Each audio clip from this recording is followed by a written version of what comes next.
Es claro, mis queridos hermanos, como el pastor Castañeda nos enseñaba, y precisamente se terminó la primera tabla de la ley, que esta es una de las cosas que hoy tenemos que enfrentar, y es el quebrantamiento del cuarto mandamiento a través de lo que es la tecnología.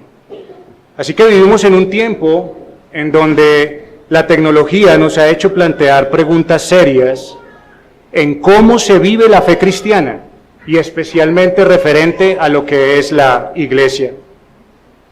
Todos aquí somos conscientes que hace ya 5 años nos llegó el día malo, y llegó sobre el mundo entero, e inevitablemente afectó a la iglesia. Sabemos que fue un tiempo difícil en el cual, siendo conscientes, fuimos tomados, hermanos, fuimos impactados, fuimos tomados con la guardia baja, y enfrentamos desafíos que tal vez nuestra generación hasta ese momento no había experimentado. Sin embargo, en medio de todas estas dudas y dificultades, damos gracias a Dios porque su palabra permanece para siempre.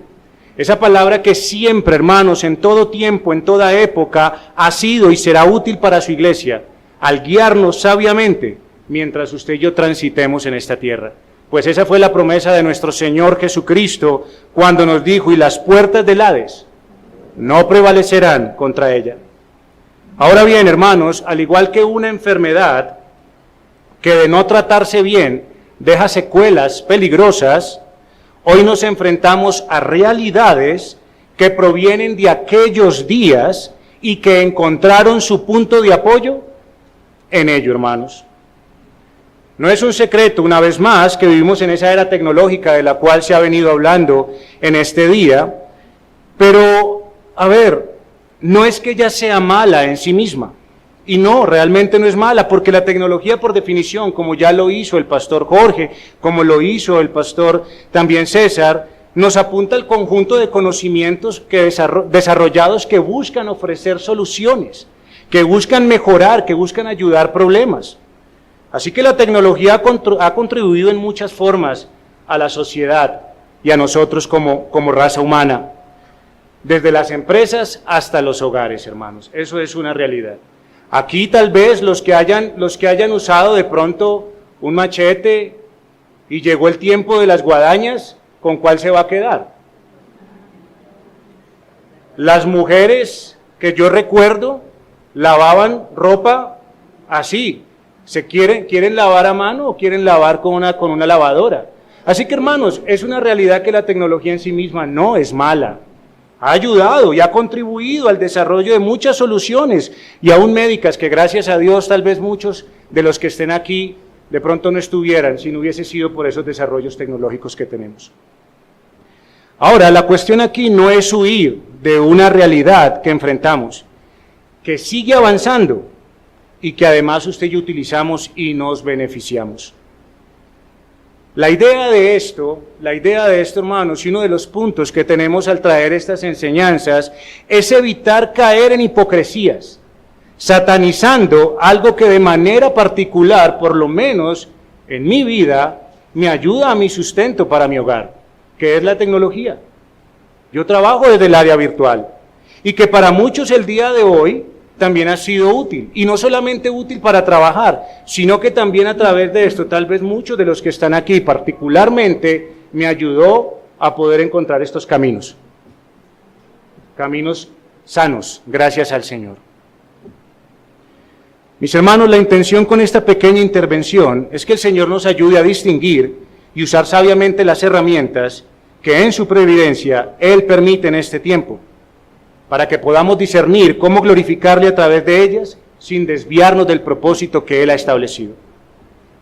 ¿Y esto por qué lo digo? Lo digo porque incluso el mundo, hermanos, a veces parece ser que usted y yo, como en cada una de las ponencias se ha hablado, si usted ha escuchado bien, una palabra que ha salido en cada una de las enseñanzas es discernimiento. Hermano, el mundo dice que el siglo en el que vivimos ha evolucionado de una manera tan acelerada y ha tenido un tan gran impacto en la sociedad, que este avance no regulado de la tecnología supone un riesgo. Y lo señalan de la siguiente manera: Ellos dicen que el riesgo fundamentalmente de la tecnología está dado en que el ser humano sea capaz de controlarlo y dominarlo, lo que se nos enseñaba en la primera ponencia. Como iglesia, usted y yo no escapamos a esta revolución que alcanza a todos los actores de la sociedad, a todos, hermanos. Y la religión, lamentablemente, no advierte el peligro de su mal acercamiento y uso de la tecnología. Así que el tema es bastante amplio e imposible tratar en un solo estudio bíblico. No obstante, gracias al Señor, hermanos, que por su dirección e inquietud ha puesto en vuestros pastores que hoy podamos comenzar a abordar este asunto y proveer a la iglesia de un marco de entendimiento que nos permite encaminar todo de manera útil. Porque de una cosa debemos estar seguros, hermanos, que la espada en las manos adecuadas y guiadas por Dios hará bien, administrando justicia. Pero esa misma espada en manos equivocadas como las de un necio se convierte en una herramienta peligrosa, capaz de causar daño, injusticia y destrucción. Con esto dicho, ¿cuánta responsabilidad recae sobre usted y sobre mí como iglesia, a quien Dios ha dado la espada del Espíritu, que es la palabra de Dios, para que bajo su guía enseñemos y actuemos con temor? Hermanos, el día de hoy quiero tratar este tema bajo el siguiente encabezado, y es la iglesia virtual. ¿Realidad o ficción? ¿Legítima o ilegítima? Y quisiera que habláramos de esos siguientes puntos. Vamos a hablar primeramente de lo que es la iglesia virtual, y dentro de ella vamos a ver cómo se compone la iglesia virtual. Luego hablaremos de lo que es la iglesia según la Biblia, y por último mencionaremos algunos usos legítimos de la tecnología en el servicio del reino de Dios y su iglesia. Así que para ir desarrollando estos puntos, vamos a darle respuesta a esta interrogante de la iglesia, si es realidad o ficción, legítimo o ilegítima, considerando los siguientes puntos. Vamos a definir primeramente a qué se considera iglesia virtual. Vamos a ver también qué ofrece. Vamos a ver también por qué y de dónde surgen las iglesias virtuales. ¿Qué promueven? Que lo vamos a ver relacionado en el segundo punto. Y luego, por último, veremos la relación entre la palabra iglesia y virtual en este primer encabezado. Así que cuando hablamos de a qué se considera una iglesia virtual, tenemos que decir, hermanos, que son comunidades religiosas que se mueven y funcionan bajo plataformas digitales para ofrecer servicios, actividades y enseñanzas a sus miembros sin necesidad de un espacio físico tradicional. A eso se le considera una iglesia virtual. Desde aquí ya empezamos a lanzar tips para que nosotros mismos vayamos dando respuesta a si la iglesia virtual es legítima o ilegítima, si es real o es una ficción, porque desde aquí, cuando ya se quita y no hay necesidad de un espacio físico tradicional, desde aquí ya inicia la amputación de lo que es realmente la iglesia del Señor. Miren, hermanos, según las Escrituras, ellas nos enseñan que hay un mundo natural, es decir, un mundo físico, y tenemos otro mundo espiritual. ¿Están de acuerdo conmigo? ¿Sí? Sin embargo, resulta que el ser humano ha avanzado tanto, que ahora tenemos el tercer mundo, el mundo digital. Ese es el mundo en el cual vivimos el día de hoy. Y es precisamente a este mundo digital que abarca desde los más pequeños hasta los mayores, porque ¿a quién no ve usted hoy con acceso a un teléfono inteligente? ¿A quién no? ¿Sabe cuál es el problema de esto y lo más paradójico, hermanos? Que anteriormente teníamos un teléfono que se le llama el teléfono, hoy se le llama el teléfono tonto.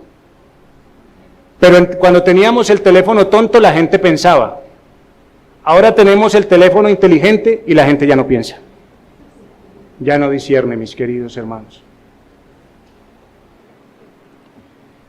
Así que la meta de estas iglesias virtuales es el objetivo que ellos tienen alcanzar, que es precisamente toda persona que tenga un elemento tecnológico, bien sea computador, bien sea tablet, bien sea celular, cualquier acceso tecnológico. Esa es la meta a alcanzar de las iglesias virtuales.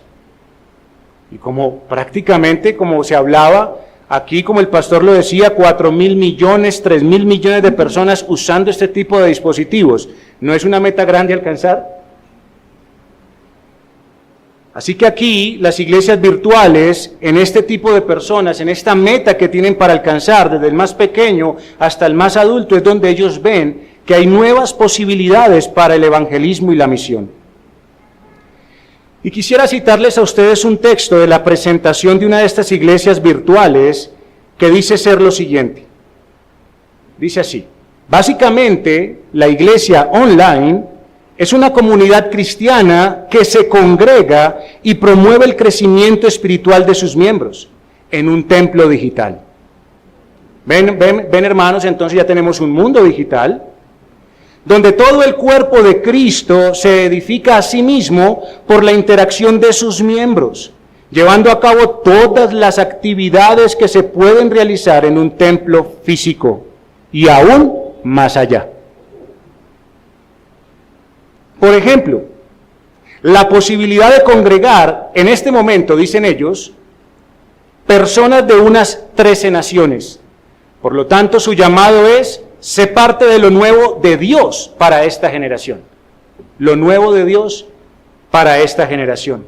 Pero resulta que cuando yo leo este tipo de cosas, yo miro la Escritura y comparo la Escritura, y Jeremías capítulo 6, versículo 16, nos dice: así dijo Jehová, paraos en los caminos y mirad, y preguntad por las sendas antiguas, cuál sea el buen camino, y andad por él, y hallaréis descanso para vuestra alma. Mas dijeron: no andaremos. De esta manera novedosa de Dios, según ellos, están cumpliendo a cabalidad, y aún más allá, la comisión encargada a los discípulos en Mateo capítulo 28. Donde el Señor les dijo que Él tenía toda potestad y que deberíamos ir a ser discípulos a todas las naciones. Ellos lo están cumpliendo. La iglesia virtual lo está cumpliendo a toda cabalidad y aún más allá de lo que puede hacer la iglesia tradicional. Así que después de haberle dado a usted por lo menos algún indicio muy breve de a qué se considera una iglesia virtual, veamos ahora qué ofrecen estas comunidades digitales. ¿Qué ofrecen estas iglesias virtuales? Ellos ofrecen cultos en línea, ellos ofrecen grupos de oración y estudio bíblico para niños, adultos y ministerio de mujeres. Ellos ofrecen discipulado y formación. Ellos ofrecen diezmos y ofrendas. Ellos ofrecen interacción y comunidad a través de redes sociales.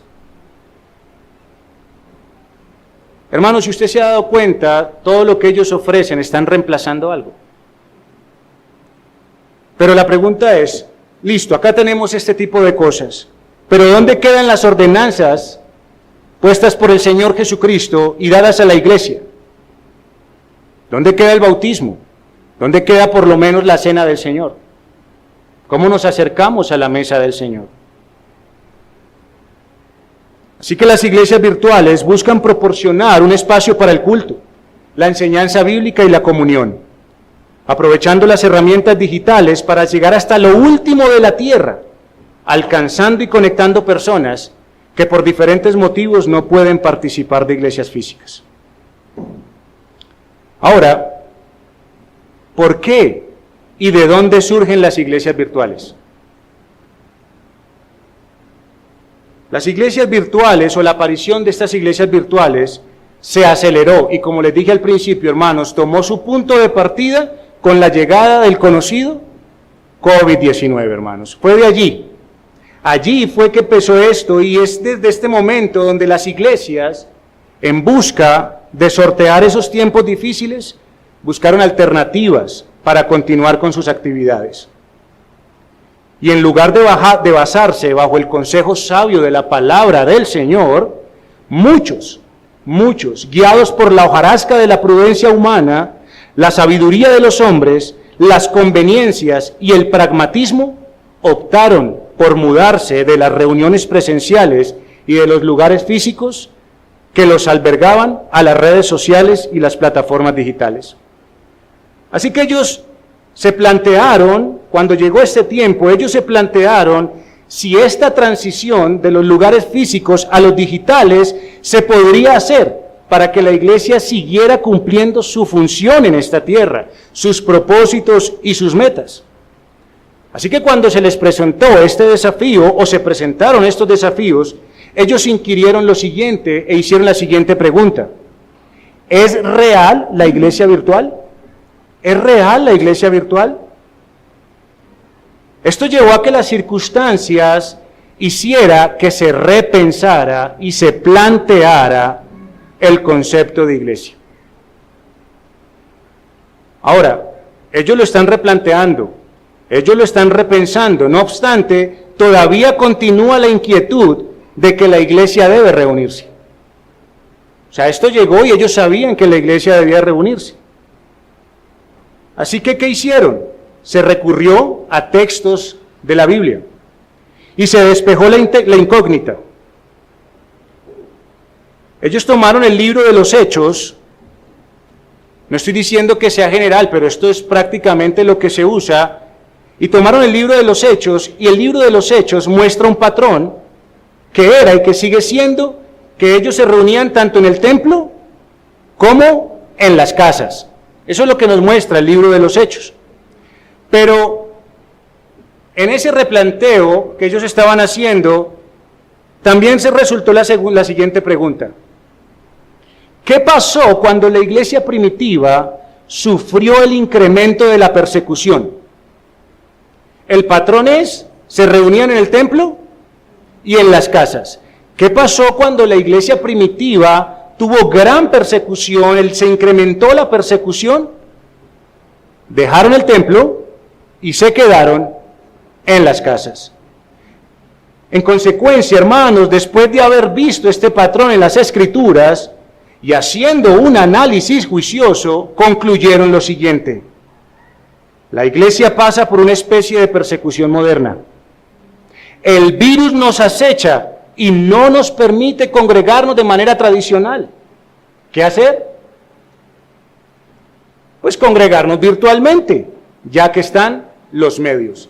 De ahí, de ese análisis juicioso, sale la iglesia virtual. Así que por obligación, la única solución que tenían en ese tiempo las iglesias era el encuentro en vivo, y de ahí surgió la iglesia Facebook Live o la iglesia YouTube. De ahí sale. Esto, mis queridos hermanos, provocó una revolución digital, rompiendo los récords en cantidad de personas reunidas por internet, tanto así que tuvieron colapso en sus plataformas. Y esto les llevó a concluir que definitivamente esto era lo que Dios quería. Ahora, si vemos de dónde salen, por qué surgen las iglesias virtuales, pues hay otros factores. Los cierres, la caída en las ofrendas, los diezmos, el aumento de los costos de mantenimiento. ¿Qué hizo esto? Hizo que fuera más pragmática la transición de lo físico a lo virtual. Mis hermanos, la virtualidad de hoy ha arrojado a muchos creyentes a cambiar su forma de ver la iglesia. Yo les soy sincero, o sea, pensemos hace 20 o 30 años. Hace 20 o 30 años reunirse, vamos a reunirnos o vamos a congregarnos sin un lugar donde estar presencialmente.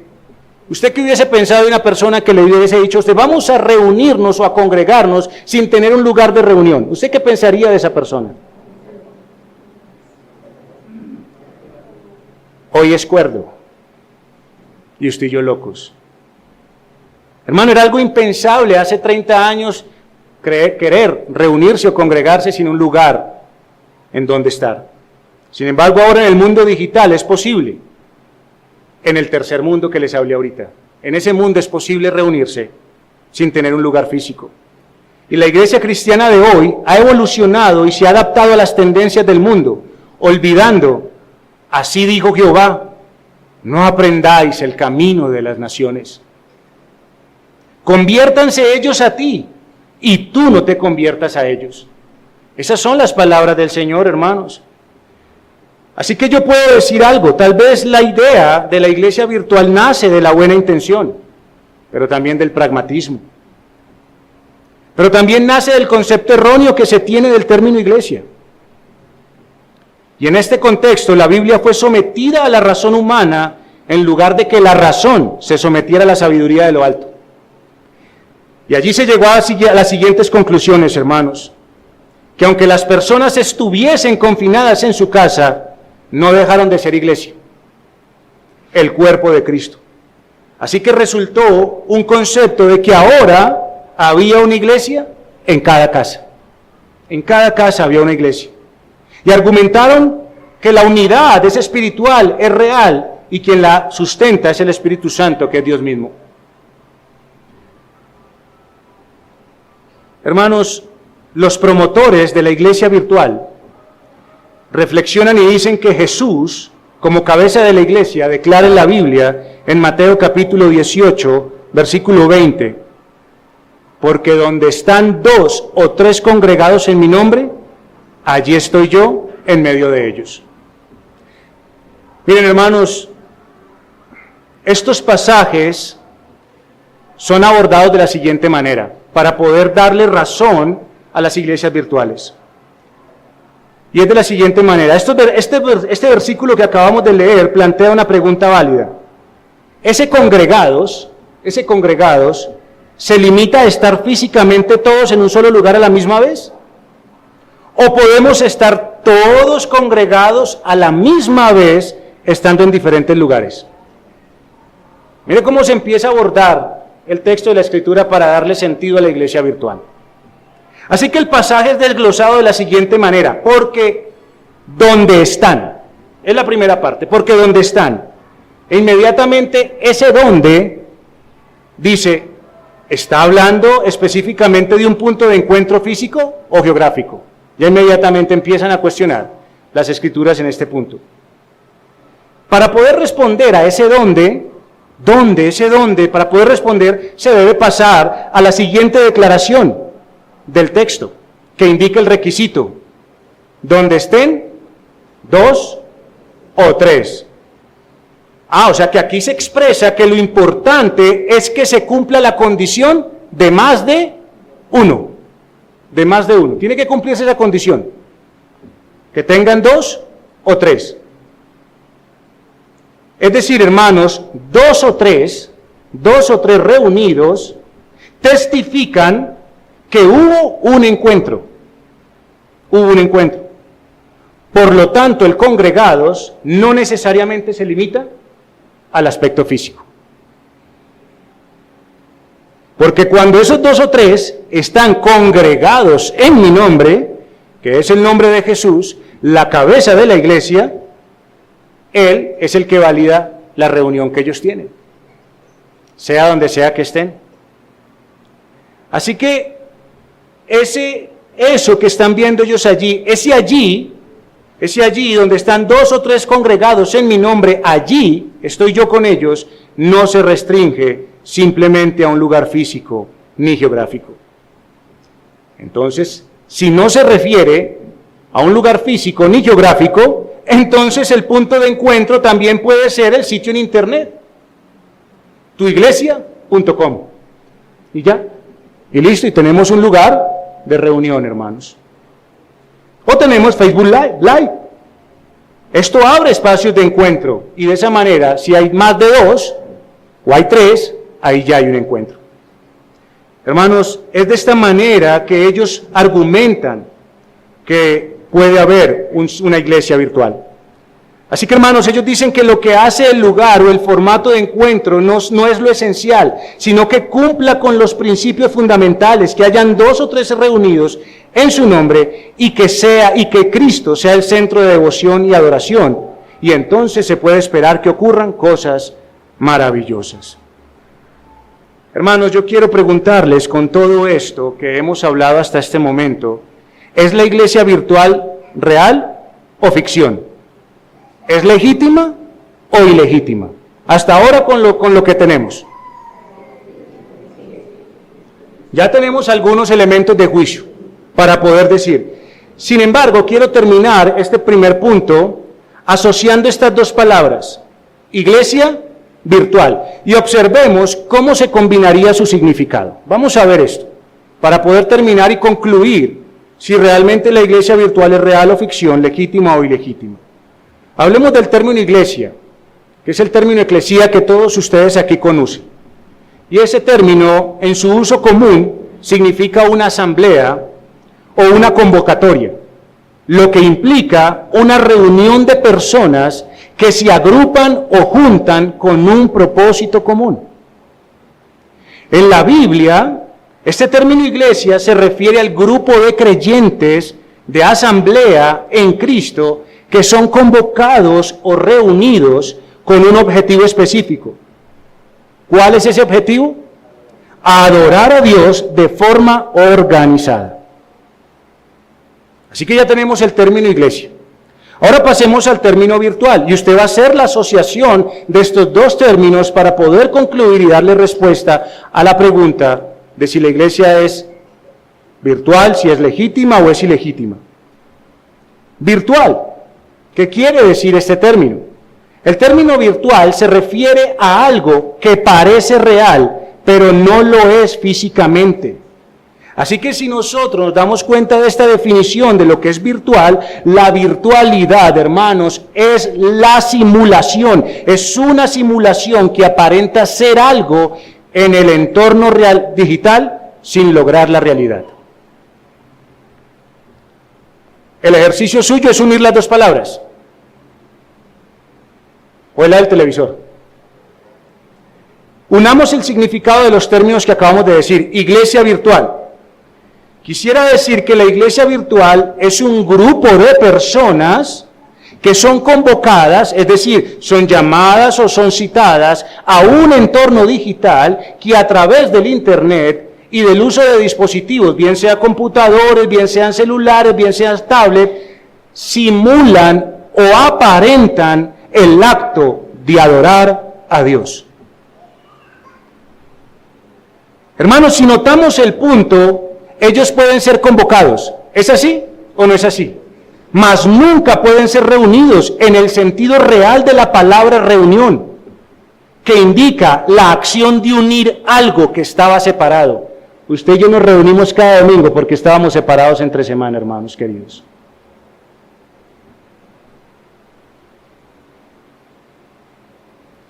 Así que la virtualidad simula, porque en esencia y la realidad de la iglesia, según Dios, está en otro contexto.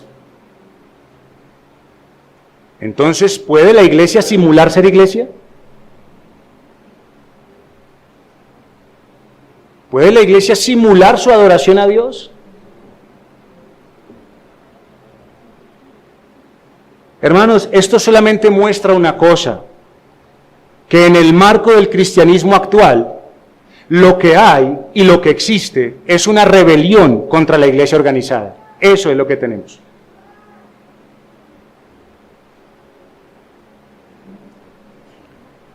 Hermanos, una iglesia que no se reúne de manera presencial es algo extraño, es decir, no es bíblico.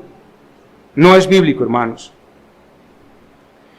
Y voy a citarles un término que a mí me producía una sensación no buena en el corazón, porque yo no sabía hasta dónde podía llegar esta frase o este término, y más ahora con todo lo que he escuchado de las ponencias de los pastores, pero que realmente quedó implantada en la conciencia de las personas. Hermano, este mundo no hace nada sin propósito. ¿Ustedes recuerdan ese término, nueva normalidad? ¿La recuerdan? Él aquí en la iglesia virtual. Esa es la nueva normalidad del cristianismo, la iglesia virtual. Así que, ¿hasta qué punto puede una reunión digital cumplir con los requisitos que definen a la iglesia según las Escrituras?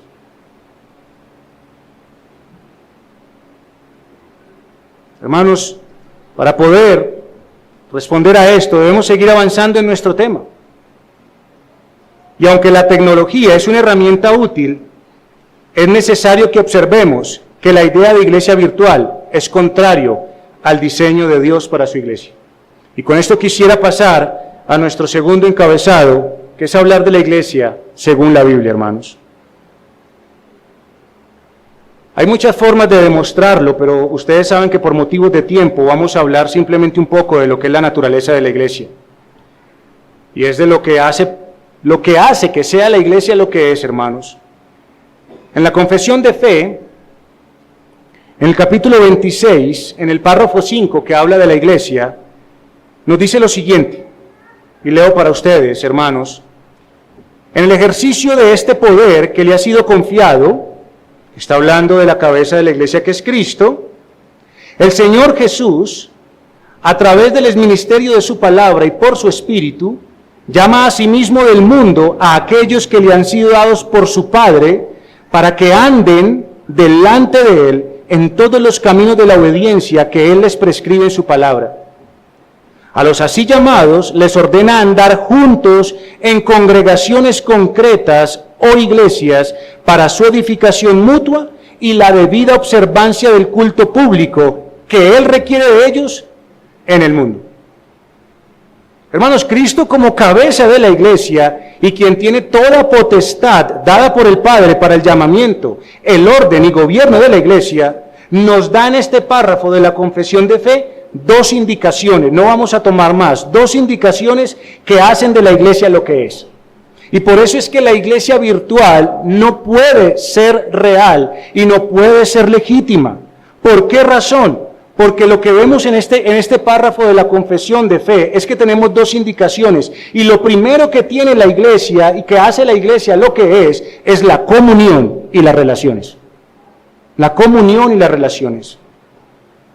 La Biblia nos enseña de una manera clara que la cualidad esencial de la iglesia de Cristo implica y requiere una interacción presencial entre cada uno de sus miembros para la adoración a Dios. Y esa fue la intención del Señor desde el Edén. El modelo claro que tenemos de esto es la Trinidad, hermanos, Padre, Hijo y Espíritu Santo, en una relación eterna de amor. Y si usted y yo fuimos creados como seres a imagen y semejanza de Dios, usted y yo fuimos hechos para relacionarnos. Esa es nuestra constitución. Hermano, Cristo mismo, que es la cabeza de la iglesia, ¿qué hizo? Vino y habitó entre nosotros. En el libro de los Hechos, hermanos, tenemos el modelo de la iglesia en sus inicios. Y es interesante notar en qué contexto fue inaugurada la iglesia de Cristo. Y permítame leerle Hechos capítulo 2, versículos 1 al 4. Hechos capítulo 2, 1 al 4. Cuando llegó el día de Pentecostés, estaban todos unánimes juntos, y de repente vino del cielo un estruendo como de un viento recio que soplaba, el cual llenó toda la casa donde estaban sentados, y se les aparecieron lenguas repartidas como de fuego, asentándose sobre cada uno de ellos, y fueron todos llenos del Espíritu Santo, y comenzaron a hablar en otras lenguas, según el Espíritu les daba que hablasen. Hermanos, la iglesia se inaugura con todos unánimes juntos. Y esa reunión tenía un fin común. Tenía un fin común, hermanos. Todos estaban esperando que se cumpliera la promesa anunciada por Cristo, la del Espíritu Santo. Promesa que se cumplió el primer día de la semana, que es el día del Señor. Pero ¿qué ocurrió después de este evento extraordinario, hermanos, del Pentecostés? ¿Cuál fue el ejercicio de la iglesia? Desde el principio, desde su nacimiento, ¿cuál fue el ejercicio? Hermanos, el mismo capítulo de Hechos, capítulo 2, nos muestra que todos los que habían creído estaban juntos y tenían en común todas las cosas. Y además de eso, perseverando unánimes cada día en el templo y partiendo el pan en las casas, comían juntos con alegría y sencillez de corazón, alabando a Dios y teniendo favor con todo el pueblo, y el Señor añadía cada día a la iglesia los que habían de ser salvos, hermanos. Así que estos pasajes no son los únicos. De esto están llenas las Escrituras en el Nuevo Testamento, pero lo que sí nos dejan ver y lo que reflejan es el espíritu de la iglesia desde sus inicios. La reunión de los santos, el compañerismo y la ayuda mutua. Así que, hermanos, el cristianismo, la iglesia, es de relaciones intencionadas.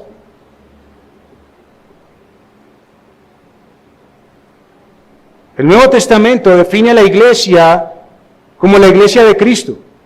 Y somos retratados en el Nuevo Testamento de muchas maneras, hermanos. Somos retratados como una novia, como una esposa, como un conjunto de ramas conectados a una vid, como un rebaño con un pastor, como un reino con un rey, como una familia, como un padre, como un edificio con un cimiento y de manera excepcional, hermanos, un cuerpo con una cabeza. Y esa es la identidad única de la iglesia, hermanos. Así que cuando el Señor creó la iglesia, tuvo la intención de incluirnos en un cuerpo, el cuerpo de nuestro Señor Jesucristo, donde todos estamos allí conectados, interdependientes, y necesitamos de la vida misma de ese organismo para poder vivir, hermanos. Así que la mejor representación para poder contrarrestar la idea absurda de la iglesia virtual es usted y yo, la iglesia como el cuerpo de nuestro Señor Jesucristo.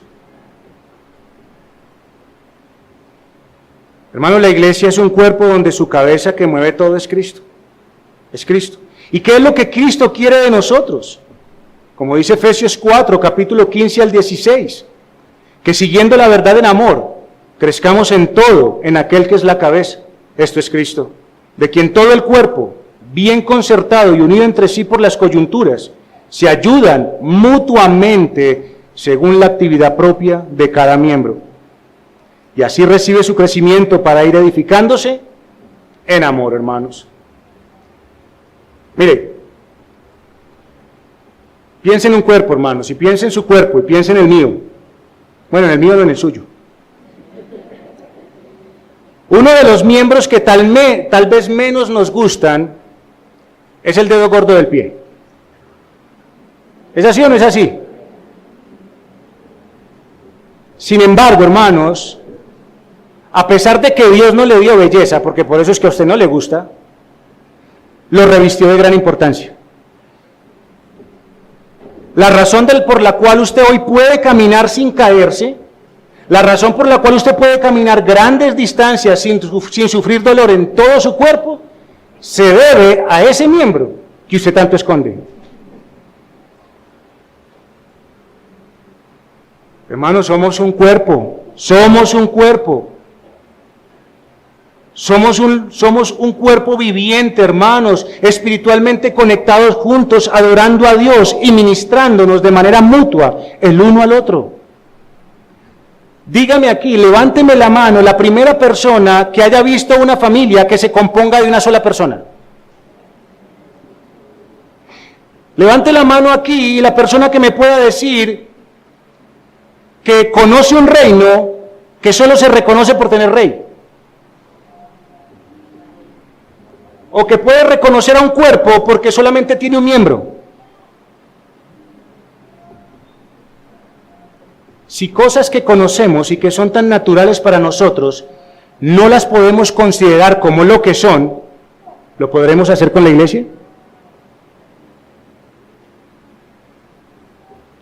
Hermanos, es comunión, es relaciones lo que hace a la iglesia lo que es. Debemos andar juntos, como dice la confesión de fe. La iglesia en términos bíblicos, mis amados hermanos, es esencial para nuestra responsabilidad, seguridad y supervivencia. ¿Por qué, hermanos? Hebreos capítulo 10, versículos 23 al 25 dice: mantengamos firme sin fluctuar la profesión de nuestra esperanza, porque fiel es el que prometió. Y considerémonos unos a otros para estimularnos al amor y las buenas obras, no dejando de congregarnos como algunos tienen por costumbre, sino exhortándonos, y tanto más, cuanto veis que aquel día se acerca. Hermanos, la soledad espiritual a menudo conduce al pecado. Hacia eso lleva, hermanos. A ese pecado que es pasado por alto, a ese pecado que no es controlado. Así que la comunión de los santos y la práctica de la disciplina de la iglesia son salvaguardas para usted y para mí de la pureza y el crecimiento espiritual de su alma. Porque la Biblia nos dice que hierro con hierro se aguza, y así el hombre aguza el rostro de su amigo, hermanos. En un entorno digital donde usted está solo en su casa, donde nadie lo supervisa, donde nadie lo mira, donde usted se entrega tal vez fácilmente al pecado, ¿cómo puede hacer esto? Hermano, ¿usted ha visto herramientas como un machete, como un cuchillo? ¿Los conoce? Fácilmente usted puede coger un machete o un cuchillo, y yo he visto a veces las mujeres cuando cogen el cuchillo y con otro cuchillo, y vuelve y queda ¿cómo? Vuelve y queda útil. ¿Es así o no es así, hermanos? Si ese cuchillo no tiene otro cuchillo que le pueda hacer esta fricción, hermanos, ese cuchillo va a ser inútil, y no solamente va a ser inútil, se va a convertir en un peligro. ¿Usted ha tratado de cortar algo con un cuchillo que no tiene filo? Hermano, se convierte en un peligro. Eso pasa con una persona que no esté reunida con la iglesia del Señor en el día del Señor.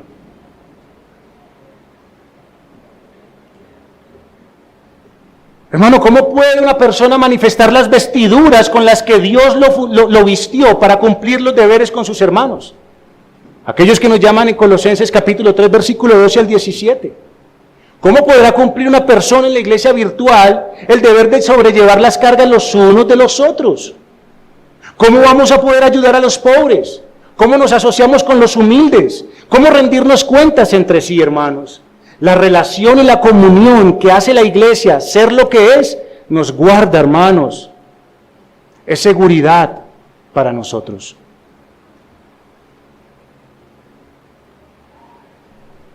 Además de todo esto, hermanos, nos guarda de nuestra propensión caída a interpretar la Escritura de acuerdo con nuestras propias preferencias, hermanos, y que es restringida solo por la supervisión y exposición de la palabra por parte de pastores fieles. Hermano, y esto es imposible a través de un celular o simplemente de una pantalla. Ahora bien, la iglesia tiene relaciones y comunión, pero la iglesia establecida para tener esa reunión, esa comunión, hermanos, esa interacción, tiene un fin. Es convocada y es reunida para la adoración a Dios. Ese cuerpo se reúne para darle toda la alabanza y todo el reconocimiento al Dios que lo creó. Esa es la razón de ser de la iglesia. Así que, hermanos, cuando hablamos de la iglesia universal cumple su función visible en las iglesias locales específicas alrededor de todo el mundo. Y Cristo le ordenó a su iglesia que los que creen en su nombre mantengan una relación real, personal e íntima con Él, asimismo con todos los que profesan la misma fe, andando juntos como cuerpo en iglesias locales, como ya lo observamos. Pero además de esto, la iglesia reunida se resume en la adoración a Dios mediante la observancia del culto público, hermanos, organizado y regulado en su palabra.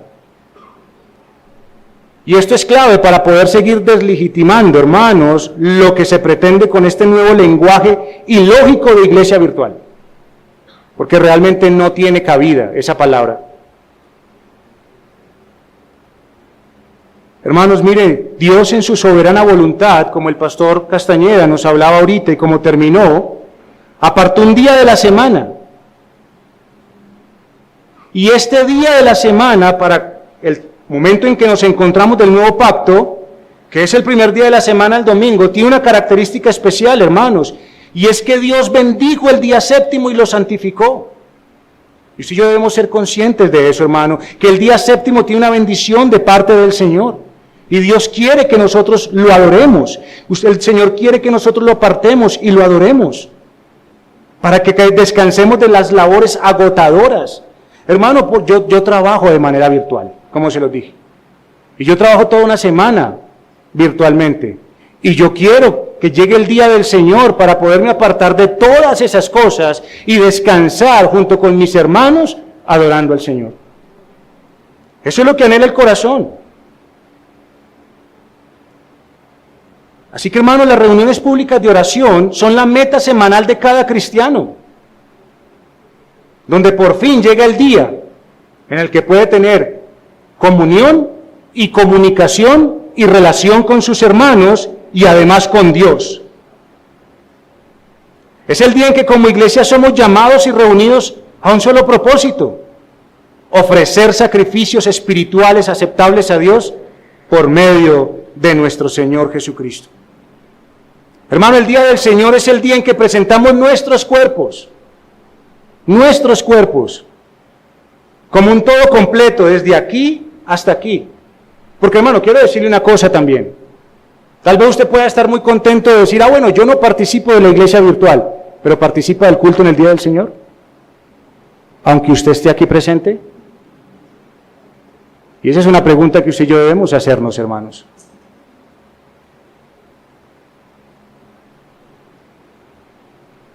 El día del Señor es el día en que preparados venimos con lo mejor, tanto físico como espiritual, para presentarlo delante de Él. Ahora, hermanos, ¿por qué razón Dios quiere que esto pase? ¿Por qué es que realmente la iglesia virtual es ilegítima? Bueno, hermanos, voy a darles algunas razones del por qué no podemos reemplazar lo que Dios ha creado perfectamente. Y lo primero que quiero decirles es porque Dios ha prometido su presencia especial cuando su pueblo se reúne formalmente en culto.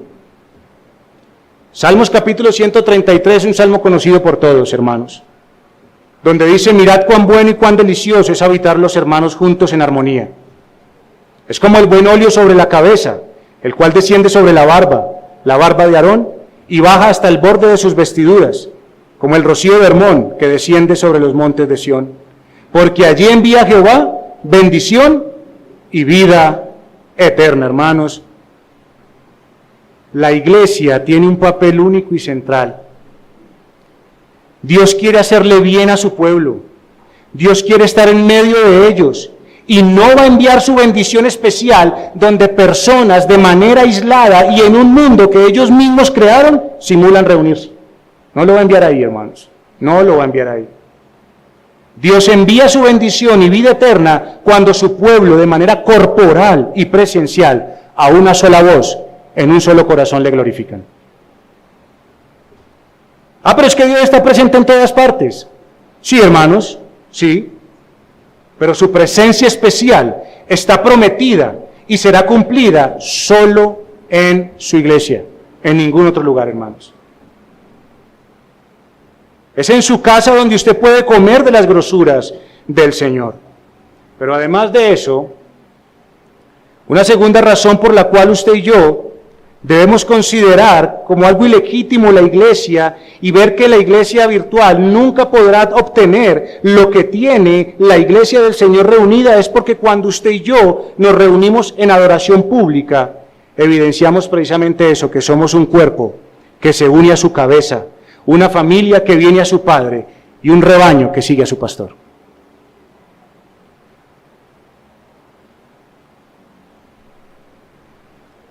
Hermano, la iglesia reunida tiene lo que no tiene la iglesia virtual. Y es que en el día del Señor, cuando la iglesia se reúne, estamos expuestos a todos los medios de gracia necesarios para nuestra preservación y santificación. Mire, a nivel privado usted puede tener la lectura de la palabra, usted puede meditar la palabra, puede tal vez tener tiempos de oración, puede tal vez cantar alguno que otro himno, pero hermano, usted a nivel público tiene lectura, tiene predicación, aplicación de las Escrituras, ora con sus hermanos públicamente, trae ofrendas al Señor, donde usted viene a darle a Dios fielmente lo que el Señor le ha dado a usted. Hermano, cuando usted y yo venimos del día del Señor y ofrendamos, manifestamos públicamente que Dios nos ha sostenido todos los días de la semana. ¿Podrá hacerse eso por medio de un datáfono, por medio de PSE? Hermano, y en También tenemos, hermanos queridos, la mesa del Señor, la mesa de comunión, el símbolo, hermano, sacrificial y amoroso de la iglesia. Hermano, cuando usted y yo estamos en la iglesia reunidos delante del Señor, tomamos la copa de bendición. Esa copa de bendición que bendecimos no es la comunión de la sangre de Cristo, y el pan que partimos no es la comunión del cuerpo de Cristo. Y en esto Pablo nos está diciendo que cuando usted y yo llegamos a ese momento de la cena del Señor, hermanos, es el punto focal del cuerpo, que se une para compartir el pan y la copa. Compartimos el cuerpo y la sangre del Señor, siendo uno solo el pan, nosotros con ser muchos somos un cuerpo, pues todos participamos de aquel mismo pan. Así que, mis amados hermanos, tenemos que saber una cosa: nunca la iglesia está expresando de una manera más visible y manifestando su unidad orgánica que cuando se congrega en torno a la cena del Señor, hermanos. Ahora tenemos el bautismo, hermanos, reunidos, testificando un nuevo nacimiento, un nuevo nacimiento no, una conversión, una entrega, una profesión de fe al Señor como su Rey y Salvador. Miren, hermanos, todo aquello que acabamos de hablar es irreemplazable, que es lo que quiere hacer la iglesia virtual. Mire, aunque le voy a poner un ejemplo. ¿Usted conoce esa aplicación de Google Earth? ¿Sí? Usted puede desplazarse a muchos lugares desde esa aplicación, a cualquier parte del mundo. Pero aunque usted pueda desplazarse a cualquier parte del mundo, usted nunca conocerá la experiencia de estar ahí. Nunca la conocerá. Aunque por internet usted pueda ver la playa más hermosa sobre la faz de esta tierra, hermanos, con un sol radiante, ese sol nunca lo calentará. Y ese mar nunca lo mojará. La iglesia virtual simula, pero nunca le podrá dar lo que Dios en persona da a los que en su nombre están reunidos, hermanos. Nunca lo podrá recibir. La iglesia virtual, en lugar de promover adoración, santificación, reverencia, preparación, comunión, amor, edificación y testimonio, promueve el distanciamiento social. Hermanos, promueve el infantilismo manifestado en el egoísmo. Como le decía ahorita, el teléfono tonto hacía que usted hablara con la gente. ¿Es así o no es así? Ahora el teléfono inteligente ya no lo hace llamar a esa gente. Hermano, la iglesia virtual promueve comodidad, porque hasta en pijama lo pueden ver. Si hay alguna necesidad, ¿qué pasa si hay alguna necesidad? Se pone en pausa el predicador para no perder nada de todo lo importante que está diciendo.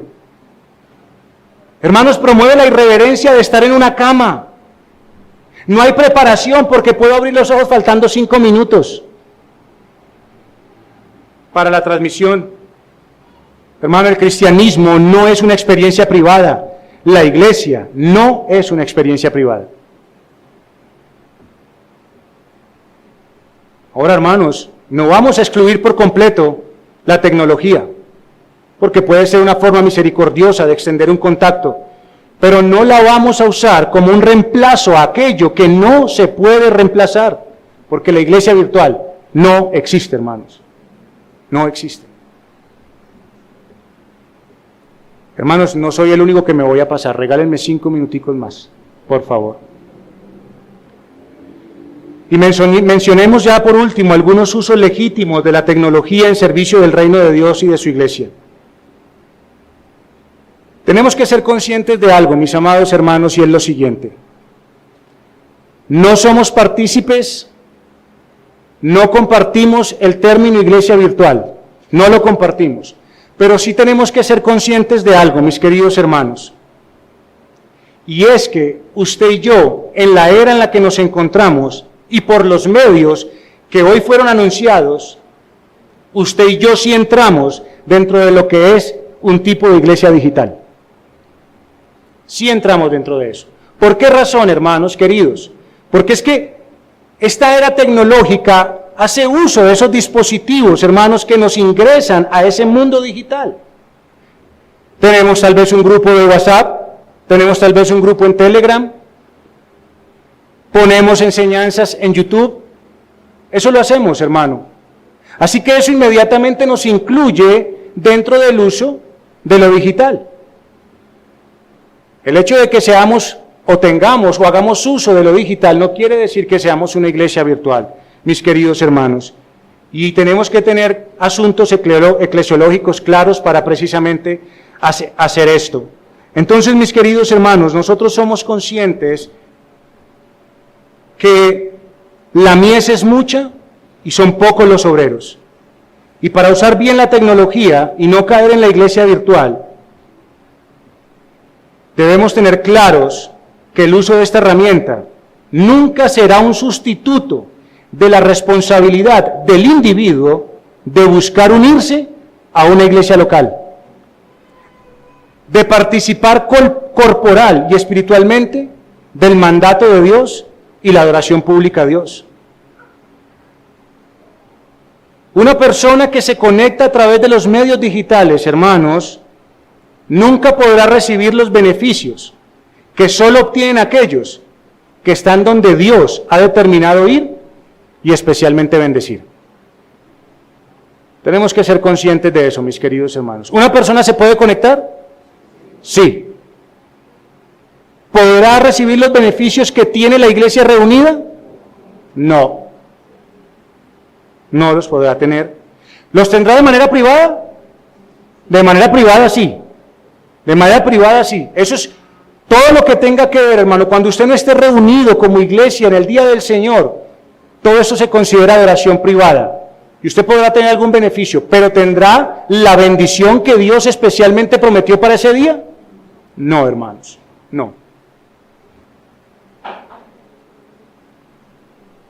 Un hermano, David Clarkson, dice lo siguiente: la presencia de Dios, que disfrutada en privado, no es más que un arroyo, en público se convierte en un río que alegra la ciudad de Dios.